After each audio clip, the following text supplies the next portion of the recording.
नमस्कार, जय हिंद साथियों। स्वागत है आपका हमारे ऑनलाइन प्लेटफॉर्म पे। और आज हम बात करने वाले हैं ब्रिटिश एंड हिल स्टेट्स की। और ऐसी परिस्थिति में जब हम यहाँ पे ब्रिटिश एंड हिल स्टेट्स तक पहुँच चुके हैं तो हमारे को थोड़ा सा रिकॉर्डिंग प्रीवियस जो लेक्चर है उसका भी करना पड़ेगा। और उसमें हमने क्या पढ़ा था कि जो गोरखाज है,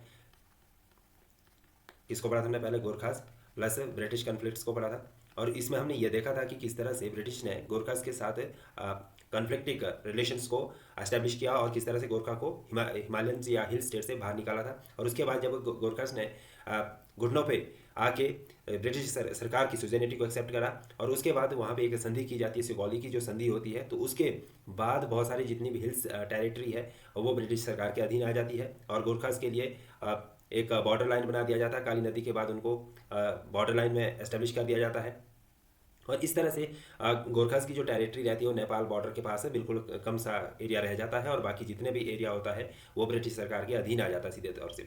और इसके बाद जो नेक्स्ट होता है वो धीरे धीरे हम स्टोरी में पढ़ेंगे। और ये आज हमारा हिस्ट्री का आखिरी लेक्चर होगा और इसके बाद हम हिमाचल का जो ज्योग्राफी वाला पोर्शन है उसको कवर करेंगे। तो अगर हम अर्ली एनकाउंटर की बात करें या अर्ली इन्वेजन की बात करें तो ब्रिटिश का जो हिल्स के साथ कनेक्टिविटी आती है वो वैसे तो 18th एंड 9th सेंचुरी में आनी शुरू हो चुकी थी, लेकिन जब से गोरखा का इन्वेजन जो होता है तो उसके बाद सीधे सीधे तौर से हिमाचल में या हिमालयन या हिल स्टेट्स के अंदर जो ब्रिटिश का कन्फ्लिक्टिंग रिलेशंस है या इनका जो इंटरवेंशन है स्टेट्स के अंदर वो बढ़ना शुरू हो जाता है। तो सीधे तौर से अगर हम कहें तो British first became involve with the hill states due to the aggressive expansion of Gorkhas from Nepal and who begins to conquer part of the region in the 18th century. यानी कि जब से गोरखाज ने हिमाचल में या सॉरी हिल्स स्टेट में, ठीक है, उस समय हिमाचल नहीं था, ये हमारा क्या था, हिल स्टेट था।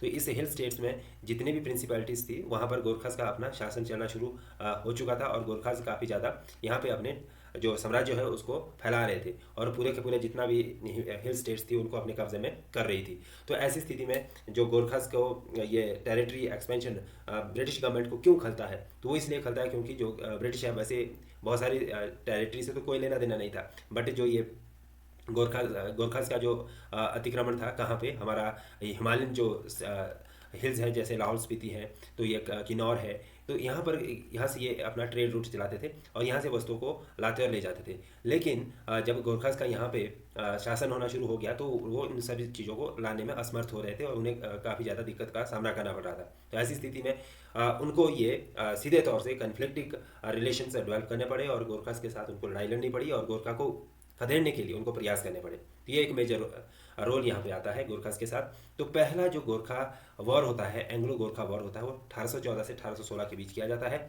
और इसमें जो मेजरली देखेंगे अगर आप तो इसमें एक ट्रीटी ऑफ सेगौली जो मैंने अभी थोड़ी देर पहले बताया कि वो की जाती है। और इस ट्रीटी ऑफ सेगौली की जो फीचर है वो ये होते हैं कि बहुत सारा जो टेरिटरी है वो सीधे तौर से ब्रिटिश के हाथों में दे दिया जाता है और इस ट्रीटी के माध्यम से जो गोरखा का इन्फ्लुएंस है वो क्षेत्र में बिल्कुल कम हो जाता है और जितने भी हिल स्टेट्स थी वो सीधे तौर से ब्रिटिश गवर्नमेंट या ब्रिटिश जो पोजेशन है उसके अंडर आ गई थी, ठीक है। तो उसके बाद हमारे पास नेक्स्ट आता है ब्रिटिश एडमिनिस्ट्रेशन की, जो हिल स्टेट में है ब्रिटिश का जो प्रशासन वो किस तरह का रहा। एडमिनिस्ट्रेशन को हम क्या बोलते हैं हिंदी में? प्रशासन बोलते हैं। तो अगर हम देखें तो ब्रिटिश गवर्नमेंट कभी भी सीधे तौर से शासन नहीं करती थी। अगर आप पूरे भारत का भी अगर बात करें तो पूरे भारत में भी ब्रिटिश गवर्नमेंट ने सभी क्षेत्रों में सीधे तौर से शासन नहीं किया। वो वहाँ की स्थानीय जो प्रिंसिपैलिटीज़ होती थी या राजा किंग वगैरह थे जितने भी, तो उनके माध्यम से वो शासन करने का प्रयास करते थे। बट क्या करते थे कि उनको अपने प्रति या ब्रिटिश सरकार के प्रति बिल्कुल लॉयल रहने का एक प्रॉमिस मांगते थे कि भाई आप जो क्राउन है, क्राउन रूल जो भारत में चल रहा है उसको आप प्रॉपरली फॉलो करेंगे और सरकार के प्रति आप निष्पक्ष भाव से काम करेंगे, ठीक है। या जब भी सरकार को या ब्रिटिश को जो जब भी आपकी सहायता की ज़रूरत पड़ेगी तो आप सहायता देने के लिए तत्पर रहेंगे। तो ये उनका एक एजेंडा था शासन करने का। तो इस तरह से इनडायरेक्ट रूल की बात आती है तो British often use to a policy of indirect rule, यानी कि अप्रत्यक्ष, ठीक है, प्रत्यक्ष नहीं करते थे, कैसे करते थे, अप्रत्यक्ष शासन करते थे। यानी कि खुद ये शासन नहीं करते थे, किसी के माध्यम से अपने शासन को चलाने का व्यवस्था करते थे। और इसके बदले वो क्या चाहते थे, जस्ट वो चाहते थे कि जो ब्रिटिश क्राउन है उनके प्रति आप अपनी लॉयल्टी दिखाएं।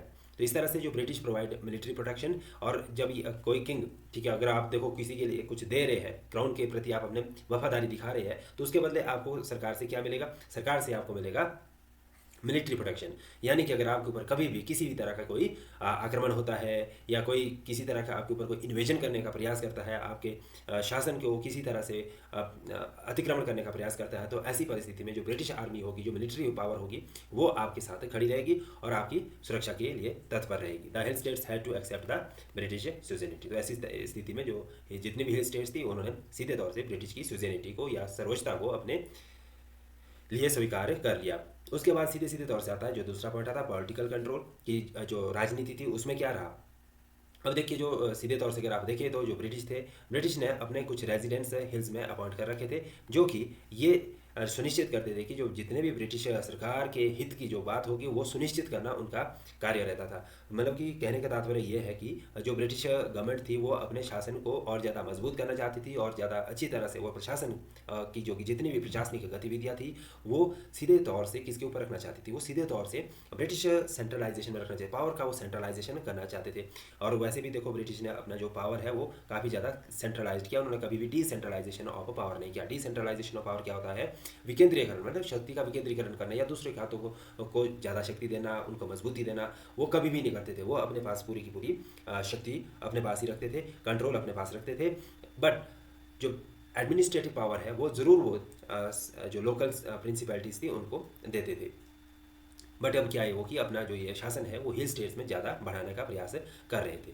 उसके बाद नेक्स्ट जो इंपॉर्टेंट फीचर आता है that is the revolt of 1857 and its impact. अब आपको पता है कि जब 1857 का विद्रोह होता है, ये क्या है, वही विद्रोह है जो हमने मॉडर्न इंडिया में भी पढ़ते हैं कि 1857 के विद्रोह में ब्रिटिश गवर्नमेंट के प्रति हमारा एक जो प्रतिशोध होता है वो सामने आता है। सरकार इस चीज़ को भली भांति देखती भी है, हालांकि हम इसमें सफल बिल्कुल भी नहीं हुए थे और हमारा जो ये प्रयास था आज़ादी की मुहिम के लिए वो पूरी तरह से विफल होता है।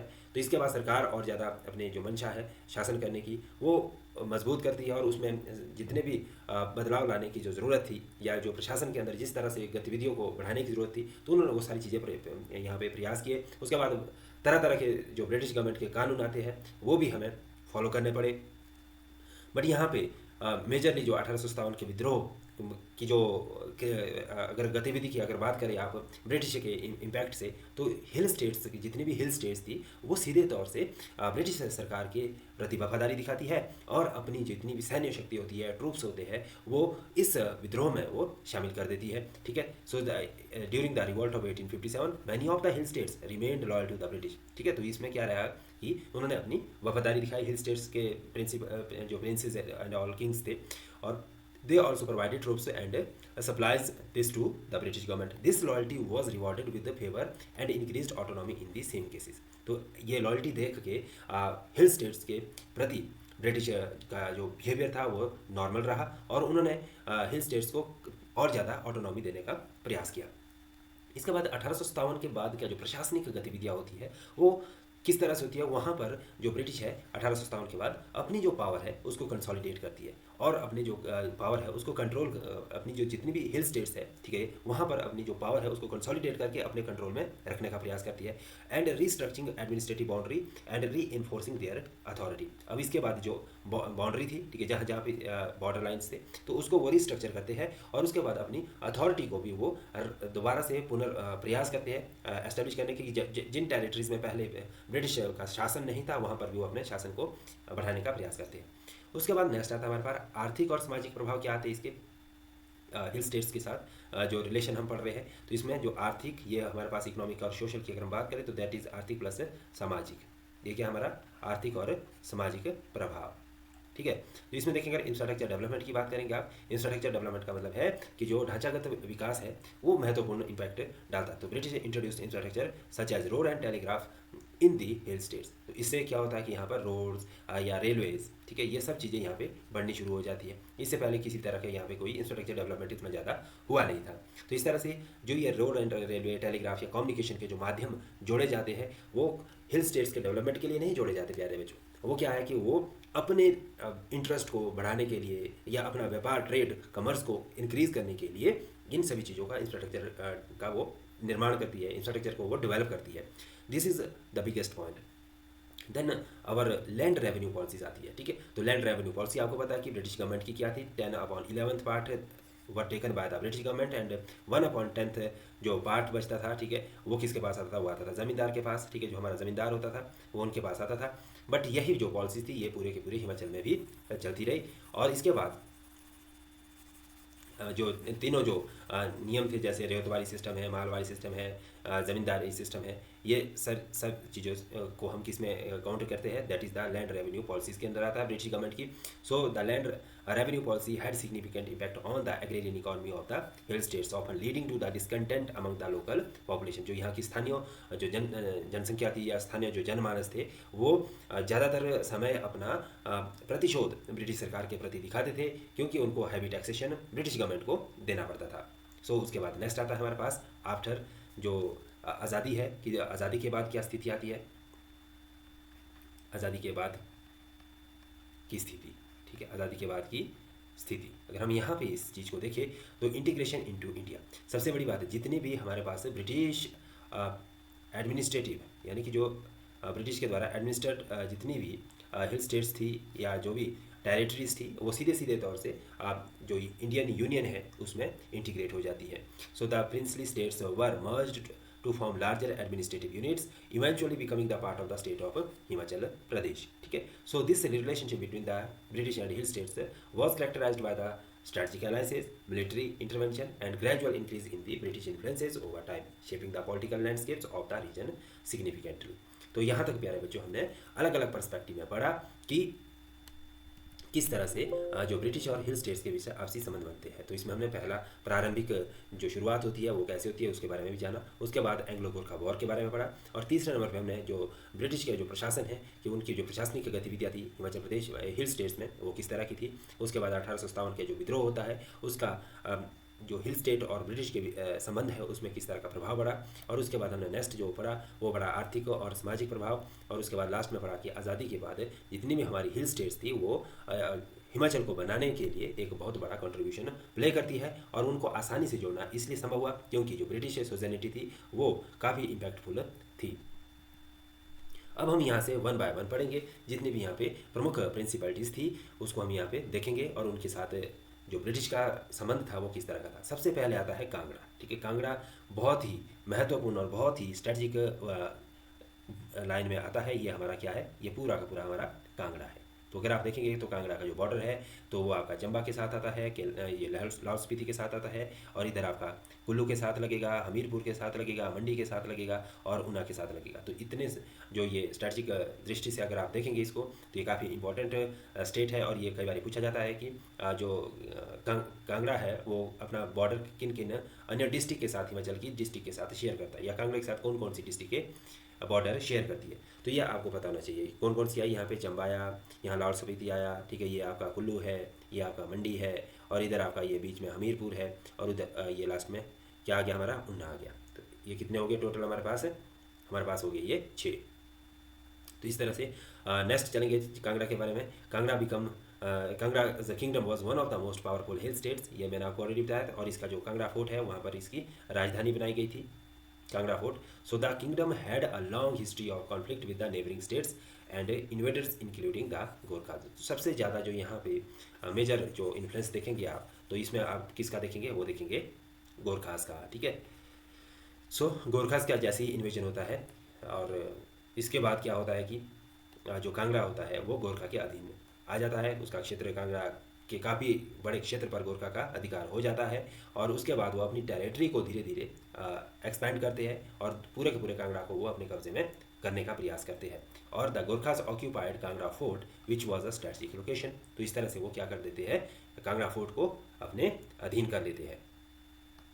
और उसके बाद अगर हम यहाँ पे ब्रिटिश की बात करें तो यहाँ पे जैसे ही वो इसके ऊपर कब्जा कर लेते हैं, तो उसके बाद यहाँ पे पहला जो हमारे पास एंग्लो गोरखा वॉर होता है वो होता है 1814 से लेकर 1816 के बीच, जिसमें कि गोरखास को मुंह की खानी पड़ती है, और इस तरह से जो कांगड़ा फोर्ट होता है वो ब्रिटिश के अधीन आ जाता है, यानी कि ब्रिटिश सरकार उस कांगड़ा फोर्ट को गोरखास से वापस ले लेती है।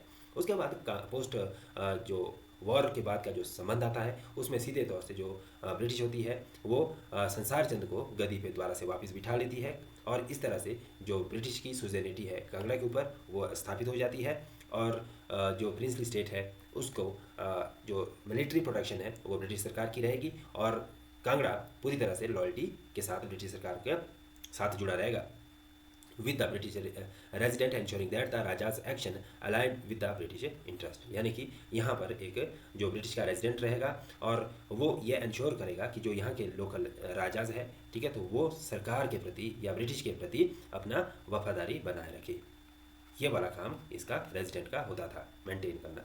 उसके बाद हमारे पास दूसरे नंबर पे क्या आता है, कांगड़ा के बाद चंबा। चंबा के साथ ऐसे सीधे तौर से कोई ज़्यादा खास रिलेशनशिप रहे नहीं ब्रिटिश के, बट क्योंकि चंबा जो अपने आप में एक यूनिक टाइप्स ऑफ प्रिंसिपलिटी रहा। तो अगर हम चंबा को देखेंगे तो ये चंबा का बॉर्डर है, ये चंबा का क्या आ गया हमारे पास, बॉर्डर आ गया, ठीक है, प्रेजेंट डे में, ठीक है। तो यहाँ पे चंबा के साथ ये कांगड़ा आ गया, ठीक है, और कांगड़े के बाद इधर लाहौल स्पीति आ गया, ठीक है। तो ये दो जो डिस्ट्रिक्ट है वो इसके साथ टच करती है। तो जो कांगड़ा रहा वो शुरू से काफ़ी ज़्यादा डिप्लोमेटिक स्टाइल्स में रहा है, और ये अपने आप को बचाने के लिए दूसरों के साथ कन्फ्लिक्टिंग रिलेशन बनाने से बेहतर ये क्या करते थे कि स्ट्रॉन्गर पावर के साथ अपना हाथ मिला लेते थे और अपने आप को सुरक्षित बनाए रखने में सक्षम रहे। So the during Gorkha expansion Chamba avoided invasion bye maintaining a low profile. तो इस तरह से ये अपने आप को हमेशा से एक अलग आइडेंटिटी में रखने में सक्षम हुए।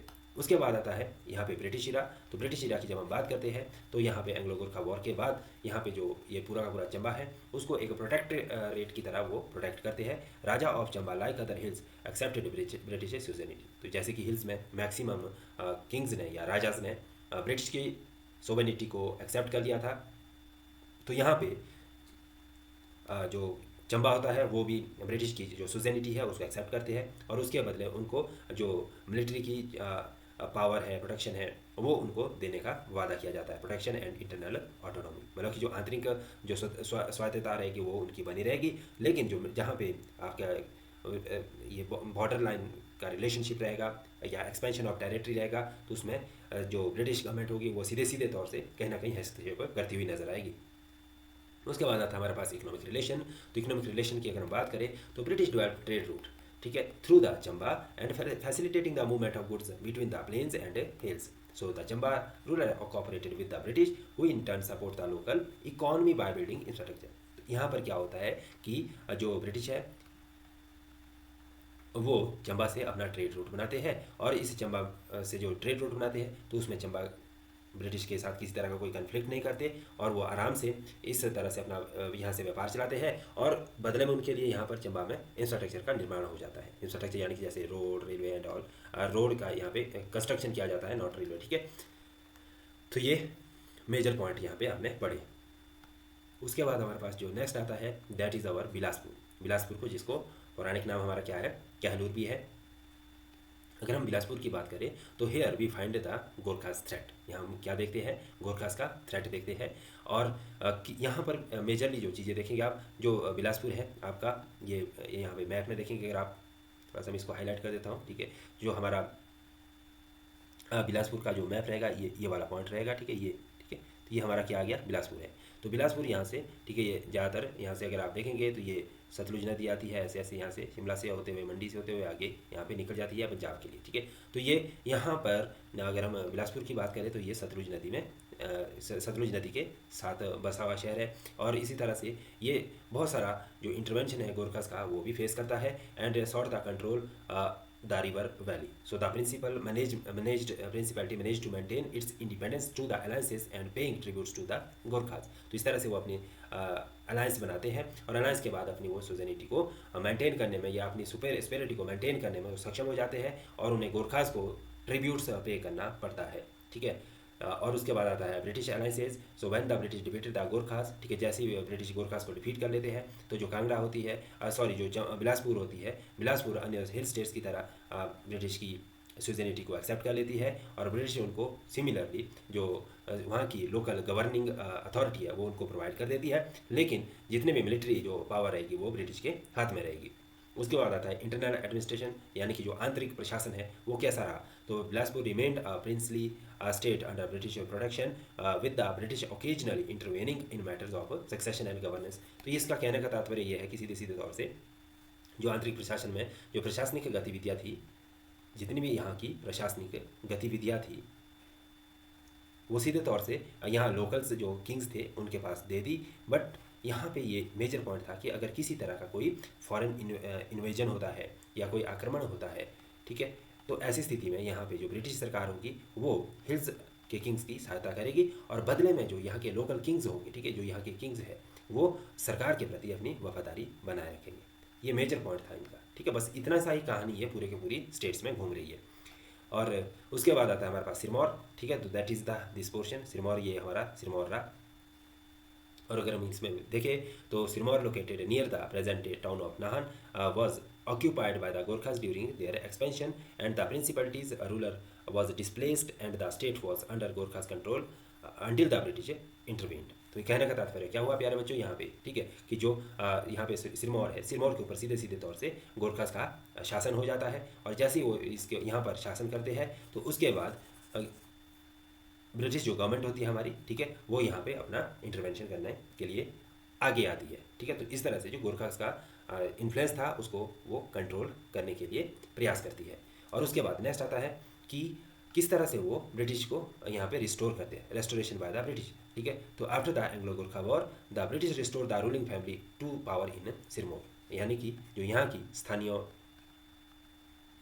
या जो यहाँ के राजा थे तो उनको दोबारा से सिरमौर का ताज बनने के लिए जो ब्रिटिश गवर्नमेंट है वो एक अवसर देती है, ताकि वो अवसर कैसे मिलता है, वो अवसर मिलता है गोरखास को यहाँ से भगा के। और गोरखास को कैसे भगाया जाता है, एंग्लो गोरखा वॉर जो हुआ था, ठीक है। So like other hills state Sirmaur also accepted the suzerainty of British in exchange of the protection, यानी कि जो ब्रिटिश गवर्नमेंट है उनको उनका यहाँ पे शासन एक्सेप्ट कर लिया जाता है, स्वीकार कर लिया जाता है, और बदले में क्या है कि उनको प्रोटेक्शन का प्रावधान किया जाता है ब्रिटिश गवर्नमेंट के द्वारा कि आपकी अगर कोई भी किसी तरह की कोई बाहरी आक्रमणकारियों के द्वारा किसी भी तरह की टेरिटरी को छेड़खानी की जाती है तो ऐसी स्थिति में ब्रिटिश गवर्नमेंट यहाँ पे सुरक्षा कवच की तरह काम करेगी। फिर यहाँ पे अगर हम खेतीबाड़ी की बात करें, एग्रीकल्चर के विकास की बात करें, तो अंडर ब्रिटिश इन्फ्लुएंस जो सिरमौर होता है that saw the introduction of new agriculture practices, infrastructure development, ठीक है, और साथ साथ particularly the development of town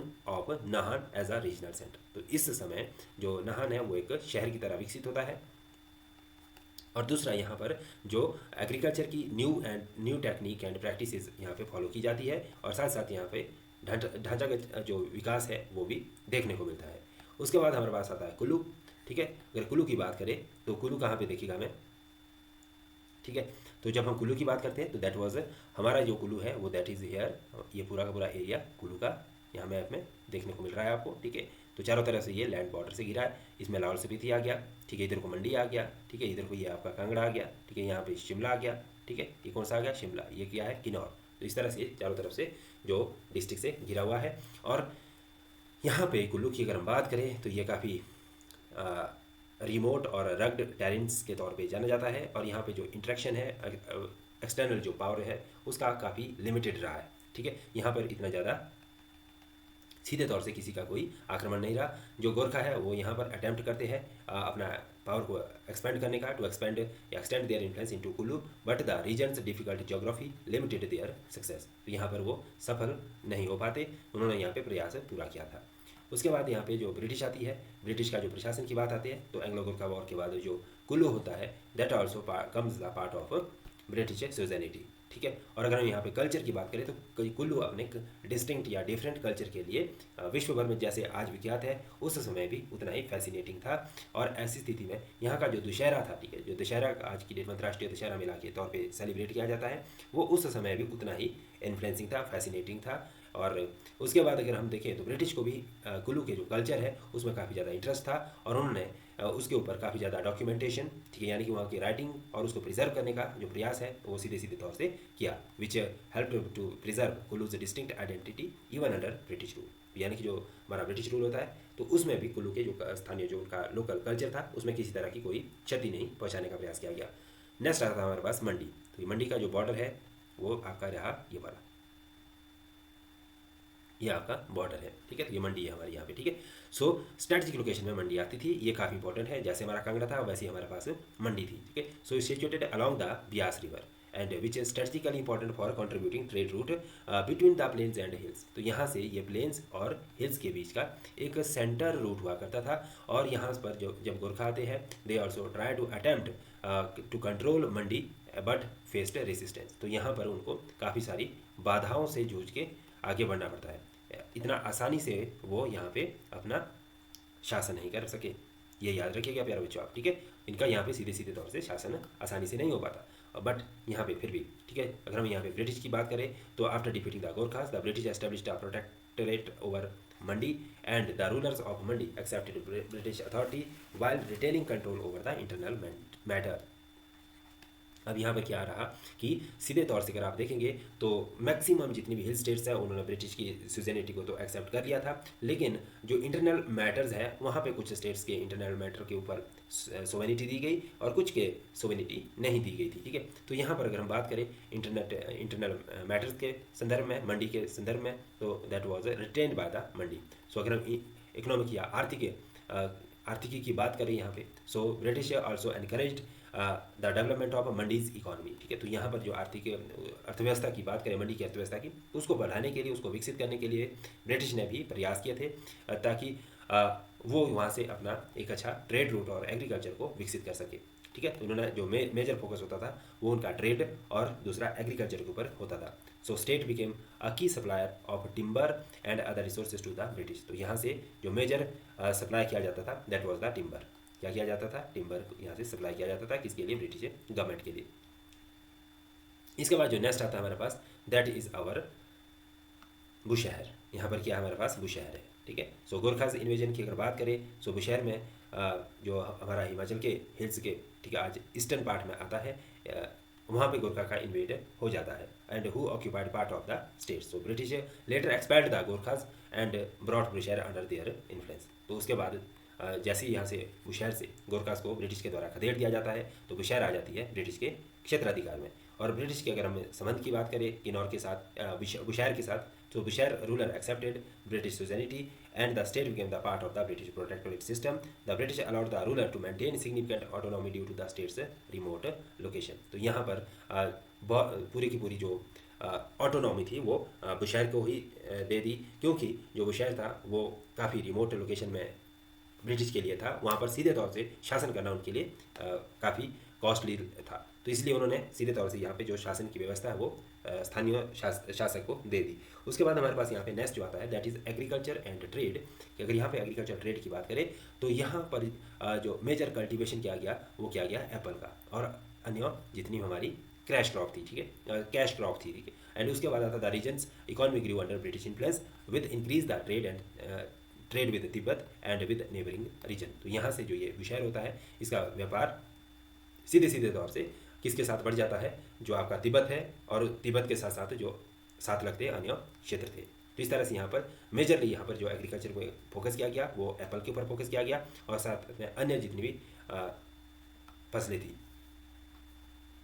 उसके बाद नेक्स्ट और लास्ट है किन्नौर, ठीक है। So remote and isolated Kinnaur is a remote region, ठीक है। अगर आप यहाँ पे किन्नौर की बात करें तो ये हमारे पास है किन्नौर आ गया, ठीक है। ये पूरा का पूरा हमारा किन्नौर का क्षेत्र है एंड और इसका अगर देखें तो ये यहाँ पर जिसके बॉर्डर लाइन में आता है that was Tibet had a little direct contact with the British initially due to its inaccessibility. The region was under the influence of the ruler of Bushahr. तो ये सीधे सीधे तौर से किसके अधीन आता था? बुशहर के राजा के इन्फ्लुएंस में ज़रूर रहा, लेकिन जो ब्रिटिश है वो काफ़ी ज़्यादा ये फारफ्लंग एरिया को कवर नहीं कर पाती थी, तो इसलिए उन्होंने यहाँ पर अपना शासनिक व्यवस्था को भी इतना ज़्यादा इंटरेस्ट पैदा नहीं किया। So British eventually became interested in Kinnaur due to its strategic location near the Tibetan border. जैसे उनको पता चला तिब्बत तक जाने का जो रास्ता था वो किन्नौर से होकर ही जाता था, तो ऐसी स्थिति में यहाँ पर किन्नौर को अपने कब्जे में रखना बहुत ज़्यादा ज़रूरी उनके लिए हो गया था। तो इसलिए वो ब्रिटिश गवर्नमेंट किन्नौर को अपने अधीन करना चाहती थी। So they encourage trade with Tibet and promoted the construction of road and infrastructure. तो यहाँ पर जो ये रोड का इंफ्रास्ट्रक्चर डेवलपमेंट होता है वो थ्रू द किन्नौर होता है, ताकि वो तिब्बत के साथ अपने जो व्यापारिक संबंध है वो और ज़्यादा मजबूत कर सके। कल्चर प्रिजर्वेशन जैसे कुल्लू का था वैसे सिमिलरली यहाँ पे किन्नौर का कल्चर जो प्रिजर्वेशन है उसके ऊपर पूरा का पूरा स्वतंत्रता रखी गई। उसके बाद यहाँ पे अगर हम बात करें जो लोकल पॉपुलेशन है they have to maintain their traditional way of life, उसमें किसी तरह का कोई इन्फ्लुएंस ब्रिटिश गवर्नमेंट का नहीं रहा। So this help to preserve the Kinnaur's unique cultures identity थी जो आज तक भी बनी हुई है। तो इस तरह से प्यारे बच्चों हमने ब्रिटिश एंड हिल स्टेट्स को पढ़ा है, और इसमें अगर आपको किसी तरह का कोई डाउट आएगा तो आप मुझे सवाल जरूर करिएगा। अभी के लिए इतना ही, थैंक यू।